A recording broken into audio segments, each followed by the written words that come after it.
New York negli Stati Uniti, Toronto in Canada, Melbourne e Adelaide in Australia. Le reliquie di Sant'Antonio, dopo lo stop imposto dal Covid, riprendono a viaggiare fuori dall'Italia.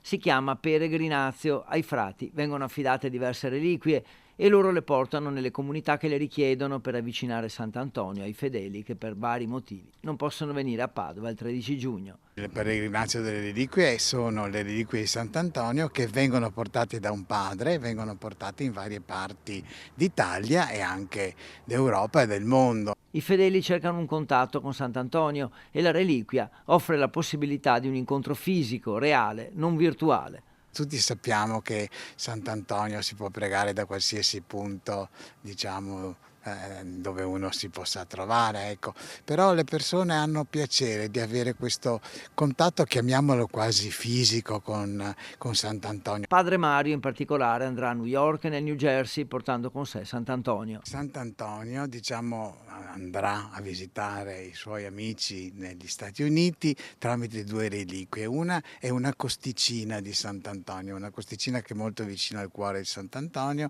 si chiama la costicina flottante, e poi avrà un'altra reliquia che sono invece diciamo, della pelle di Sant'Antonio. La costola ha un significato particolare perché è stata venerata da Santa Lucia di Fatima e nel 2000 dall'allora arcivescovo di Buenos Aires, oggi Papa Bergoglio. Vengono qui, hanno piacere posare la mano, diciamo, sulla tomba di Sant'Antonio proprio per avere questo incontro. Per loro è come dare la mano a Sant'Antonio. La stessa cosa avviene con le reliquie è come se Sant'Antonio andasse a trovare queste persone. Le reliquie partiranno tutte in queste ore per tornare a Padova tra una decina di giorni.